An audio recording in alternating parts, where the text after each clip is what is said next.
Alright, y'all. It's Fraggers again.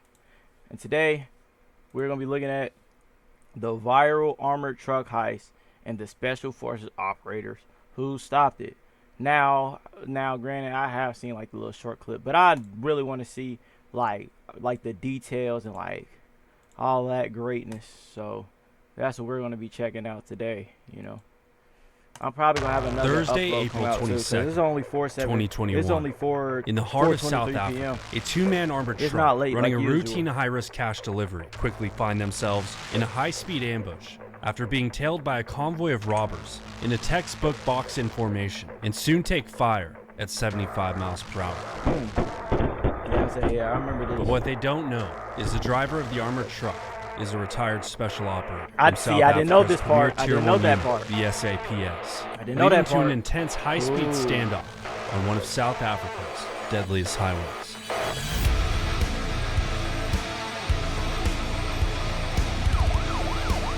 Oh wow, so this is like normal. Let's bring you some news just in now. Cash in transit heists continue to escalate despite a stern warning from Police Minister Becky Cele. Latest incident in Cape Town on Jake's Carnival Drive. I don't like this block. Guards in an armored truck carrying high-value cargo in South Africa. A hair-raising attempted robbery in South Africa is caught on camera. This video from last month shows an armored car. South Africa experienced a crime wave of unprecedented Here scale, we go. with cash in transit heists being at the center of it all. Oh, so As this these armored happens truck often down robberies there. began occurring weekly and at times Weekly? daily, becoming a defining feature of the country's post-apartheid crime landscape. In between 2003 and 2007, cash in transit heists began to spike rapidly. South Africa continues to grapple with alarming crime rates, placing it among the highest. He got a With official Drake. reports citing over 300 attacks per year by He got a 2006. Drake. What the With official fuck? reports Continues to grapple with alarming crime rates, He skied up with a Drake in the gloves. What the? Wait, is that a double mag with the tape? placing it among the highest. I don't know why I'm trying to look at it at an angle, like I'm not looking at the shit through a screen. I just muted it. per year by 2006. And those were just the ones reported. Many more were either foiled Wait, before the money Is it M that mutes it? It is. Okay. was taken or quietly settled by private security firms without media attention. And by the time Like 2000 yo, like they quietly just settled hop, like by private look, security like he just hops in the road, like he just hop in the road, like broad daylight, no ski mask, push back hairline with fire. He not playing, gang. He not playing. He needed more than everybody out there. He needed more than everybody out there. Shit, look at him. His black ass don't even need a ski mask. Just put the Nike check on side of his head. He black as hell. firms without media attention. And by the time 2008 hit, the number peaked to over 400 incidents in a single year. For context, that's a frequency comparable to cartel-related kidnappings in northern Mexico during the same era. Yeah, see? Industrialized. I will never. Yeah. And my mama just said something about, like, she was like, we was in the car. It's apple juice. We was in the car, and she asked, if we, she was like, I'm finna see how much it costs to go to Jamaica, but my mom and my dad go to Jamaica every year, like by themselves, like they do that like every year, you know. So my little sister asked for all of us or just for y'all two. My dad was, I guess, joking. He said just for us two. My mom, she said, nah, for all of us. And I was like, oh, okay, bet I can do Jamaica. You feel me? They just be down there chilling for the most part, from what I know. Feel me? Well, like the beautiful part of like Jamaica, you know. I heard it's like beautiful and peaceful.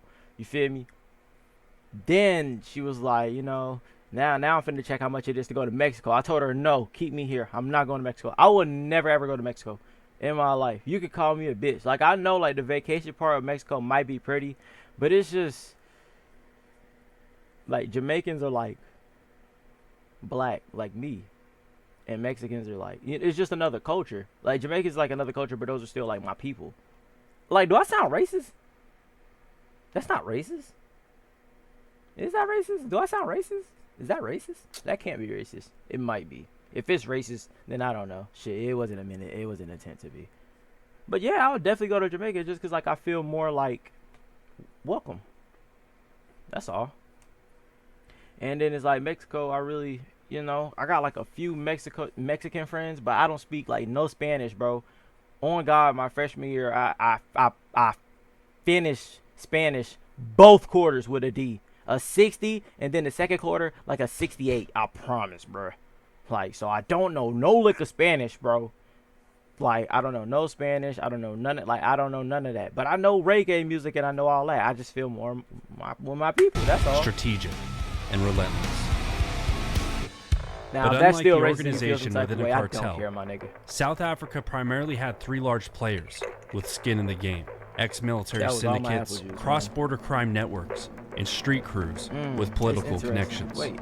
Okay. The ex-military syndicates were among the most deadly, as many members had training from old liberation armies, like Umkhonto and Sizwe, or had served in neighboring countries' armed forces. Wait, is this the They military? used This gotta proper be the military, formations, right? encrypted comms, and knew how to handle automatic weapons, explosives, and execute tactical ambushes. What he got? The cross-border networks and street crews often operated with the help of corrupt local officials or insiders in the transport companies. These crews were leaner, more mobile, and often hit soft targets. Oh my God. But one thing all these crews had in common was Pretoria, the administrative capital of South Africa and a long-standing hot zone for CIT robberies.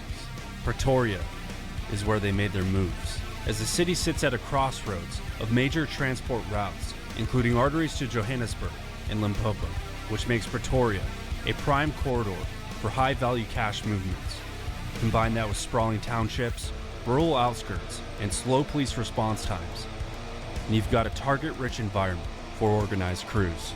Tactically, these crews ran high-speed convoys, utilizing ram bars on their vehicles, and frequently deployed commercial explosives like gelinite or shock tube detonators to blast open armored trucks, often disguising themselves in police or security uniforms used to blast open armored trucks. What the Yo!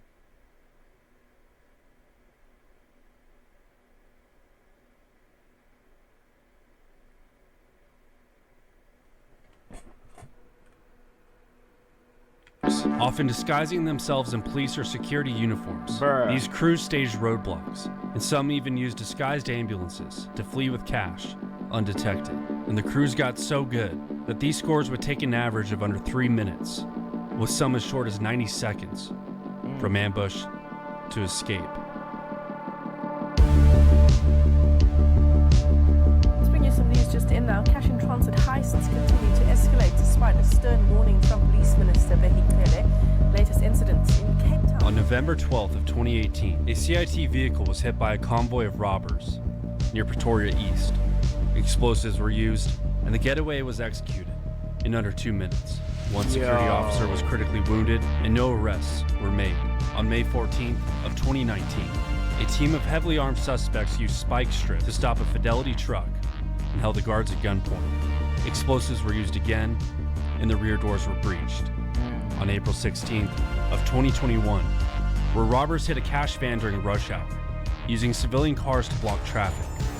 One of the guards was kidnapped during the escape and later released, a tactic increasingly used for hostage leverage and to delay police alerts. That crew made out in less than 60 seconds and were reportedly driving it's just in in and out. All 3 robberies were believed to be linked, and this crew were believed to be the big fish in town. But before we get into the action, just a quick word from the sponsor of today's video, Aura.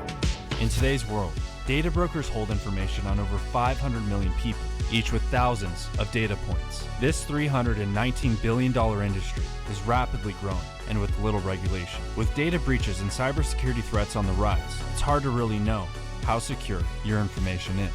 But with Aura, you'll feel confident that your information is secure, because Aura does it all in one convenient place and works around the clock to protect and keep your data and personal information away from data leaks and data brokers. And by automatically opting out of data broker lists, Aura has significantly reduced the number of robocalls that I receive, giving me a peace of mind and helping secure my information. Is this a VPN monitoring all in one? I was gonna say, is this an advertisement? Information today. These robberies cemented that this wasn't just a crime problem, but an insurgency in motion, as South African police were outgunned, outtrained, and often outmaneuvered, causing the private sector to turn to experienced armed guards, as the gig was no longer just riding shotgun in a CIT truck. It was a full-blown combat duty. And by 2020, most guards hired were either former law enforcement or former special operations, such as Leo Prinsloo, an ex-operator of the South African Police Service's Special Task Force, a Tier 1 unit often compared to France's GIGN or America's FBI hostage rescue team. Also, he was one of them members. These guys that have hijacked all the He one of them. He knows something. working Alright, cool. just outside Pretoria, Johannesburg area. See, a lot of this to the story we ain't Some know. armor-piercing bullets here Oh to yeah. stop the vehicle with. Woo! You know, armor-piercing. He ready! These guys are highly trained, as I've said. They use He ready. AK-47 rifles. He ready. They normally throw a jar or a Molotov He cocktail. ready. Cannot confirm yet.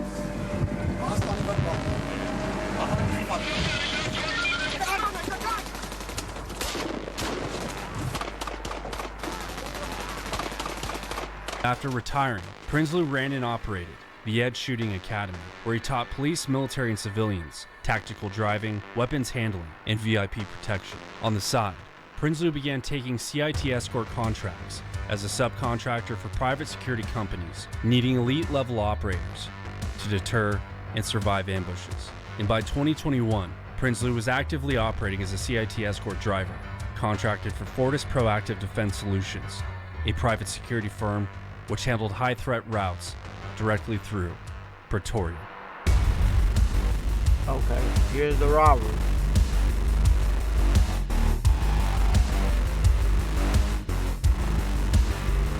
Hey, this music is On like, the morning of April Alright. 22nd, 2021, Prinsloo was behind the wheel of a heavily modified 79 Series Land Cruiser, equipped with bullet-resistant windows, reinforced steel plating, and a lockable cargo area built for moving high-value assets through high-risk zones. I'll take 7 of them. Prinsloo and his partner were scheduled to transport an undisclosed cash load through Pretoria East, when at approximately 10:25 a.m., while driving along the N4 highway, Prinsloo spotted a gray Audi A5 tailing them in a way that mirrored past setups. A black BMW X5 soon flanked the passenger side, and a Ford Ranger on the driver's side. Prinsloo called out the threat and began evasive maneuvers.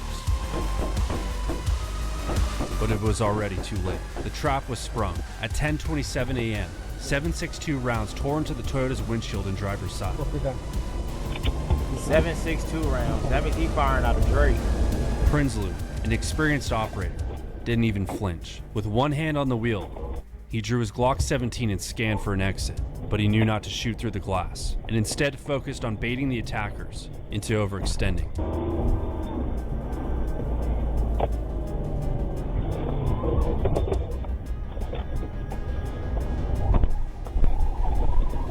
For nearly 4 minutes, They got some big shit Prinsloo too. floored it, pushing Okay. 75 miles per hour, weaving between vehicles, and even veering off-road. Okay. When the Audi tried to pass on the left, he rammed it. When they repositioned, he shut them down.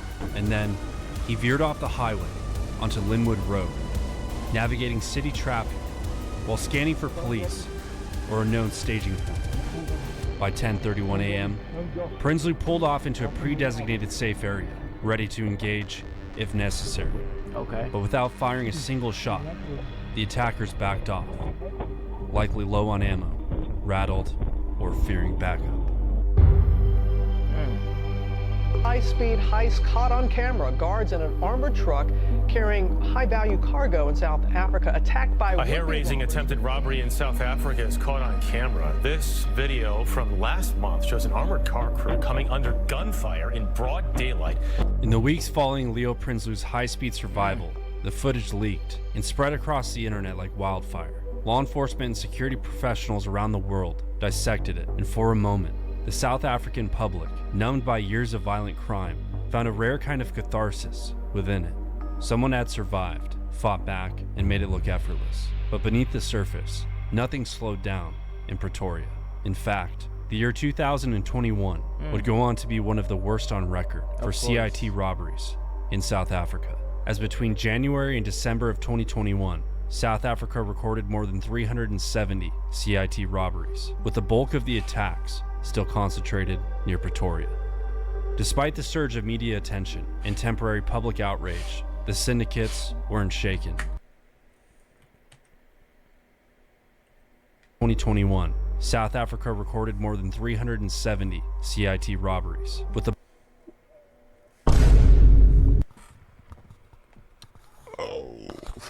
What do you mean?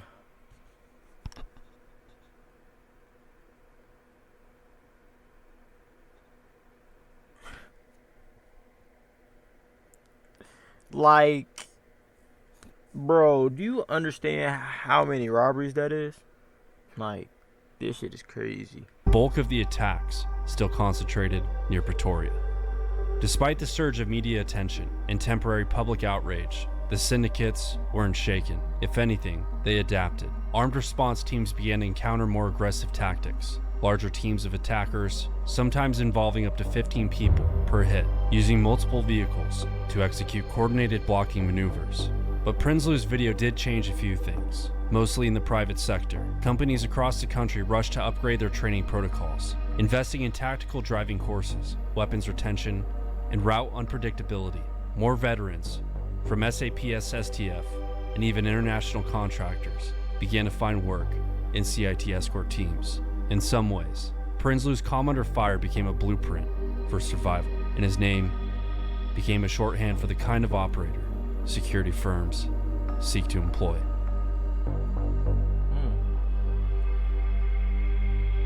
Bruh. Like, it just don't stop. That's crazy.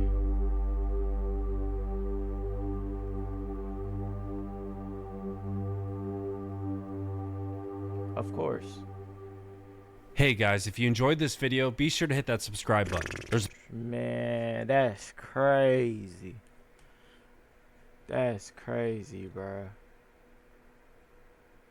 That's insane. Like, see, like this is the only part that I knew. We can watch this one. It's only a minute and 33. Look, this right here is the only part that we seen. Whoa, wait. Whoa, whoa, whoa, whoa, wait. Whoa, wait. They just showed the part where he stopped. What the hell does he? What the fuck happened? Whoa.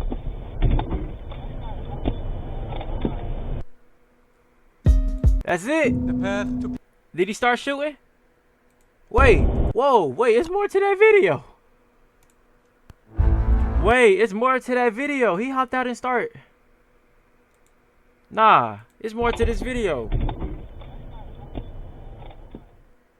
No, it's no. It can't just end like that, bro.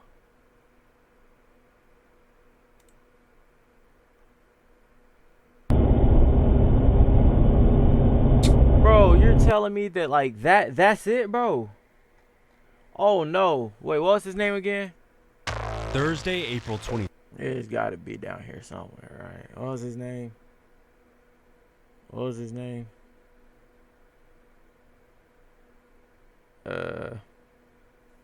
Wait, am I tripping or is his name not in here?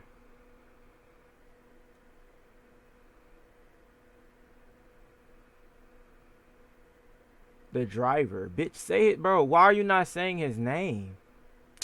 Bro, this nigga's a goofy.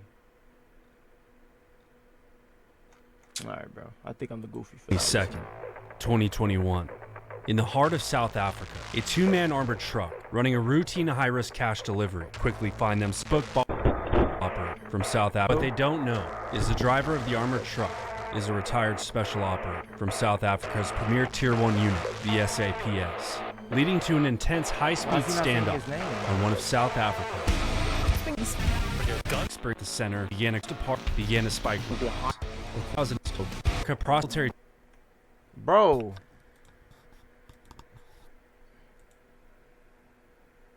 Nah, cause he started shooting more, bro. I seen it.